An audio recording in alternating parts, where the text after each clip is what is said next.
welcome back to Bookish theories. In today's video, we'd like to talk about 17's Darling, focusing on a little breakdown and analysis of both the lyrics and the music video to see what they can tell us about the concept and the storyline. Darling is a song co-written by Uji himself that describes the intense love of a person who cannot live without their darling. As you probably noticed, the spelling of the title also includes a plus sign, and according to the members themselves, this symbol can be interpreted in different ways. On a general level, for instance, the plus is meant to symbolize togetherness. Since Darling is 17's first English release, the track is meant to bring the members closer to international carats and convey their love and gratitude through lyrics that are more accessible to a wider audience. In the song, carats are their darlings and 17 want everybody to understand it, so the plus is meant to show their wish for unity and togetherness. According to Vernon, however, placing the symbol in front of the ing also represents the ongoingness of the relationship between 17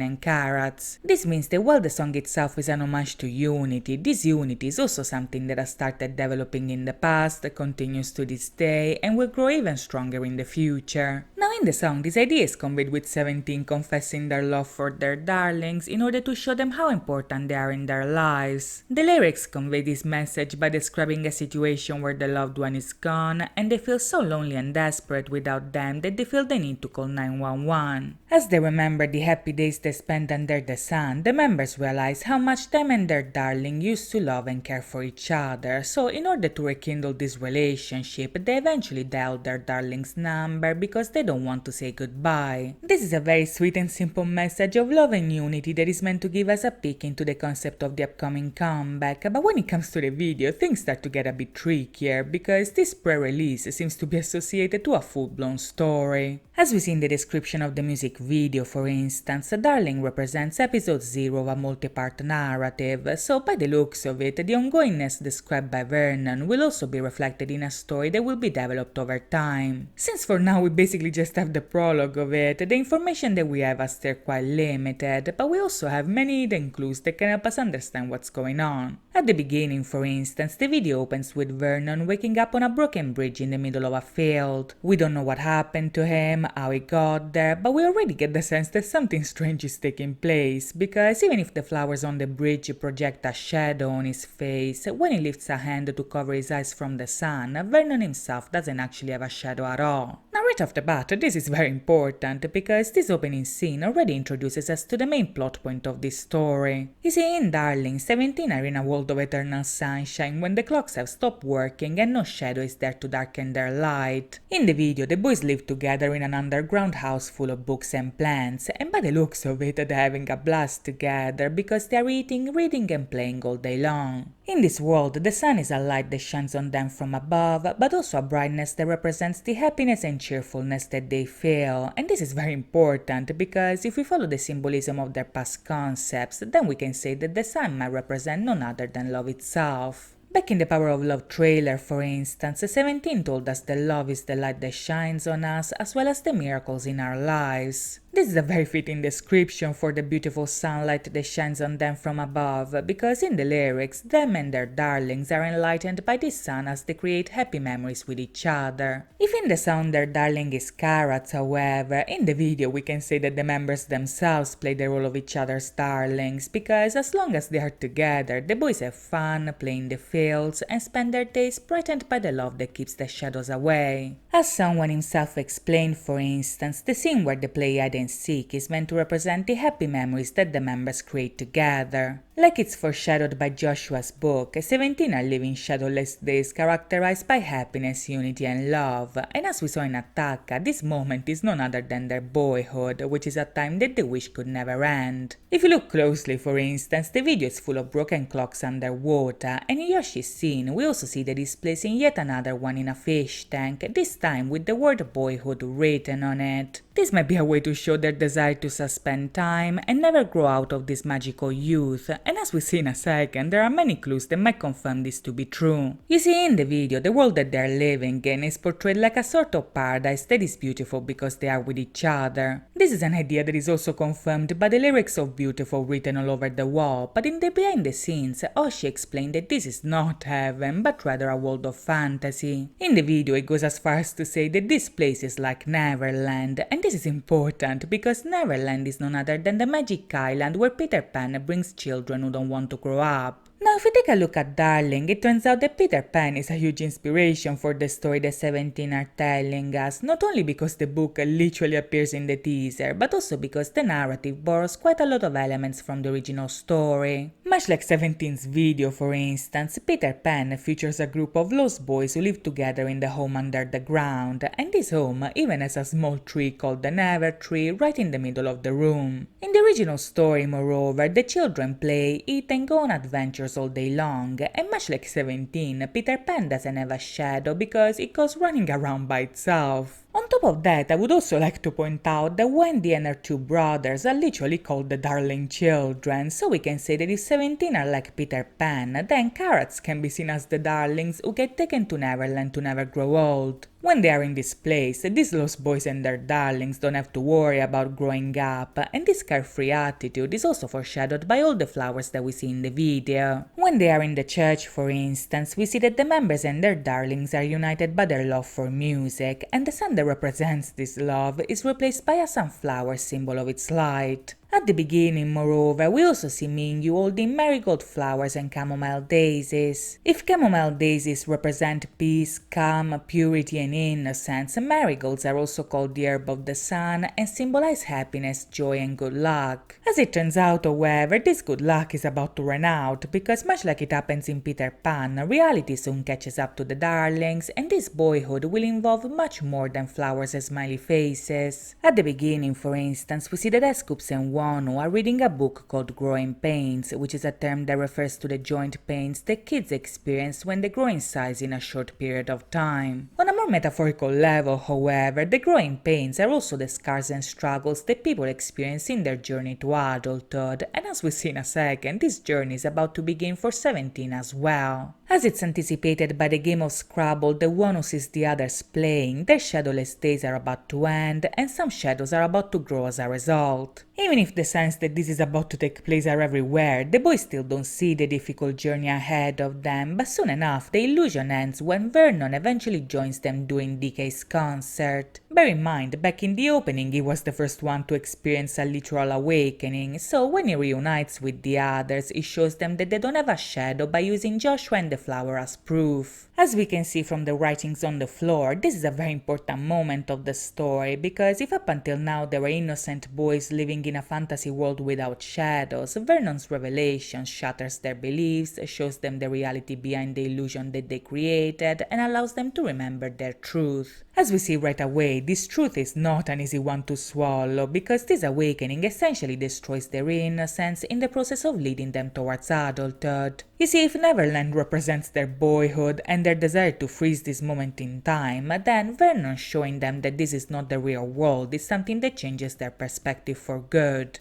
As we see in the video, Oshi was holding daisies that symbolize calm and innocence, but when he shatters the glass, he loses them both, as his first encounter with his shadow makes him bleed. From this moment on, the video has a drastic change in tone, because from showing us the boys having fun in the sun, it now shows them looking for the sun as they progressively get more and more swallowed up by the darkness. In June's scene, for instance, we see that after learning the truth, he discovers a hidden painting that basically foreshadows their entire metaphorical journey. Similar to stories like Dante's Divine Comedy or even the myth of Persephone, for instance, the boys will have to go through a transformative journey that will lead them to self-awareness through literal growing pains. You see, what 17 are showing us here is a traditional hero's journey like the ones that you can find in many myths, stories or legends. This is a journey divided into several stages that tends to repeat cycle after cycle, and the reason why you see this pattern repeating in many stories and traditions is because it's a universal metaphor for growth and transformation. This is also the same narrative pattern that Hype tends to use in the majority of its storylines, and that also overlaps with Carl Jung's theories of the unconscious, but in this specific case, the 17th journey will be divided into 4 main stages, each of which fit the traditional structure of this type of tale. Now, the first one that we see here is obviously the premise, which is the boys being together in Neverland and living in a fantasy boyhood without shadows. Then there is the heroes living for their quest, which is a mission that, much like what we saw with Vernon, is usually triggered by something that changes their view of the world. Then you have a temporary downfall or first death, which they have to experience in order to learn their lesson and grow. And last but not least, they eventually come back up and reunite. After the first death of the boy, the man is born, so after overcoming the shadows, they can stand once again facing the sun. In the story, we see that after Vernon revealed the truth about the shadows, the members are set on a quest to go find what Mingyu called the Mark of the Sun. In order to accomplish this task, June finds a compass with this mark carved on it, and as we see in the video, the members use this device in order to look for the mark. In the story, they eventually find it in front of a building with a red door, and when they open it, they have a series of visions that actually cause a symbolical downfall within themselves. After leaving for their quest, now the heroes have to face their shadow, and this is exactly what they find on the other side of the red door. This is the beginning of the stage 3 of their journey, which is the stage where the innocence disappears and they begin their transformation through their growing pains. Since this is an inner journey more than anything else, in the video we see that each member is facing their downfall by themselves, and the result of this sudden loneliness is evident right away, because as soon as the others disappear, their shadow starts growing more and more. As we see with Jonghan, for instance, when the members look inside of themselves, the illusion of happiness falls apart and they are left with the dark reality that they are trying to escape from. When the members go through this tunnel and face themselves, the nail that stopped the clock is destroyed and boyhood slips away. Since Vernon shined a light that awakened them and revealed them their shadows, the members now experience a downfall that essentially destroys the world of fantasy that they created. As we see with Wonu, this event also overlaps with a solar eclipse, and this eclipse is something that darkens their inner world just as much as the outer one. As we see right at the end, the Neverland that they once considered a paradise is now reduced to an apocalyptic scenario without light, happiness or hope. This is because the shadow that they initially refused to see has now taken over them and their inner world, and even if for now we don't know how the story will end, the video actually foreshadows the reason why this mess took place to begin with.